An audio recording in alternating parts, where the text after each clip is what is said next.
El tema a tratar es meningitis bacteriana, haciendo énfasis en el tema de etiología y clínica. Mi nombre es Jessica Bravo, soy pediatra intensivista del Hospital San José, laboro como docente ocasional en la Facultad de Medicina de la Universidad del Cauca con el grupo de pediatría, estudiantes de 10º grado. En cuanto a la etiología, es importante tener en cuenta que la sospecha etiológica es clave para el inicio precoz de la antibiótico-terapia empírica. Es importante tener en cuenta que debemos de conocer la edad del paciente para pensar en qué posible gérmenes microbiológicos pueden estar afectando a ese grupo etario. Además de eso, que tenemos que tener en cuenta las enfermedades que pueda tener de base el paciente y su estado inmunitario. Es así que tenemos que clasificar los pacientes por grupos etarios como menores de un mes, los pacientes que están entre 1 y 3 meses o los mayores de 3 meses. En la población neonatal, básicamente vamos a tener en cuenta lo que es el Streptococcus galacti, la E. coli y la Listeria monocitógena. Para grupos entre 1 y 3 meses, vienen a afectar este mismo grupo del menor de un mes, pero además de eso tenemos que tener en cuenta el Streptococcus pneumoniae y la Neisseria meningitidis. Para la población mayor de 3 meses, los que más se afectan es la Neisseria meningitidis, el Streptococcus pneumoniae y también el Haemophilus influenza.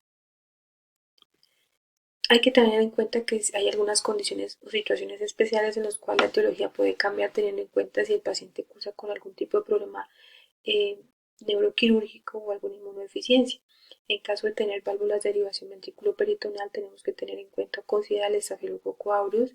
el Staphylococcus epidermidis, el Staphylococcus pneumoniae, Pseudomonas aeruginosa y algunos otros gram negativos. Para pacientes que tengan meningoceles o senes dérmicos sacros, hay que considerar el Staphylococcus aureus, el Staphylococcus pneumoniae y algunos bacilos gram negativos. Si tenemos pacientes que han tenido antecedente de alguna herida penetrante a cráneo o neurocirugía y estén cursando con infección en las meninges, hay que considerar el estafilo, la pseudomonas, bacilos gram negativos, y en el caso de que curse con fístulas o implantes cocleares, el neumococo es uno de los principales agentes causales. Para el grupo de pacientes que cursan con inmunodeficiencias, hay que tener en cuenta si son pacientes que tienen déficit de linfocitos T o trasplantes de órganos sólidos. Los principales gérmenes son el Streptococcus pneumoniae, la Neisseria, la Haemophilus, la Listeria y bacilos gram negativos. Para pacientes con déficit de inmunoglobulinas o por HIV, el Streptococcus, la Neisseria meningitidis y el HIV es uno de los principales gérmenes etiológicos. Si cursa con déficit de complemento, van a ser similares tanto el neumonía como el meningitis, y para las plenias es importante agregar la salmonella spp, que sería como una de las variantes en los demás grupos o factores epidemiológicos de riesgo. Hay también que tener en cuenta que si el paciente cursa con algunos factores de riesgo, por ejemplo en este estudio que se hizo en Medellín sobre meningitis bacteriana, tratando de hacer características epidemiológicas, consideraron que uno de los factores que resultaba ser significativo era la prematuridad en el 55% de los casos, sobre todo en los menores de 2 meses, el bajo peso al nacer con un 35% como factor de riesgo y siendo significativo. Para los menores de 2 meses fueron significativos también el hecho de que fueran prematuros, el hecho de que tuvieran algún tipo de malformación congénita o sobre todo que hubieran tenido infecciones respiratorias agudas previas o recientes. Creo que fueron de los principales factores de riesgo que estuvieron en cuenta para pacientes que cursaron con meningitis bacteriana. Las otras variaciones con respecto a factores de riesgo, como fue la cirugía del sistema nervioso central o contacto respiratorio, uso antibiótico previo o el tiempo de uso previo del antibiótico, pues fueron otros factores importantes tanto en los menores como mayores de 2 meses, pero al hacer el estudio epidemiológico pues no resultaron significativos. En cuanto a la parte clínica, es también importante tener en cuenta el grupo etario.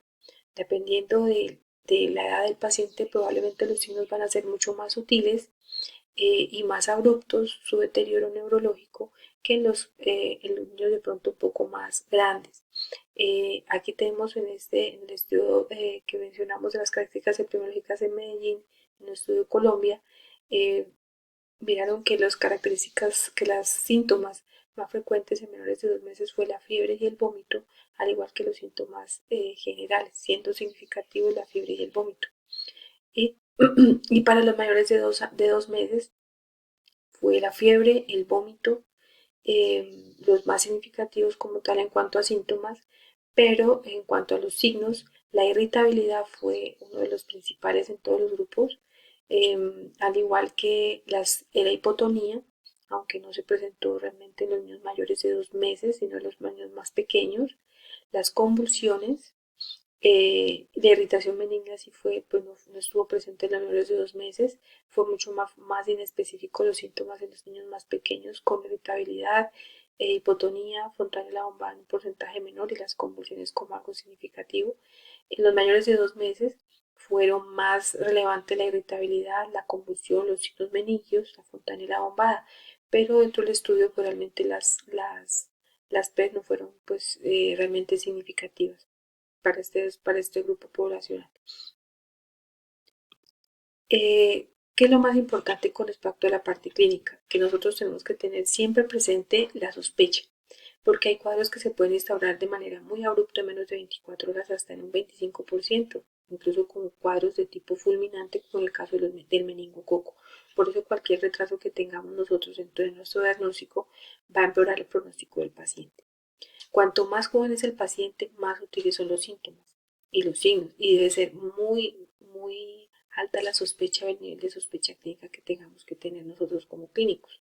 Las presentaciones, como dijimos, pueden ser muy agudas de 1 o 2 días, como también o unos cuadros más insidiosos. Es importante tener en cuenta que en la mayoría de los casos, en el 75% de los casos, sobre todo en niños mayores de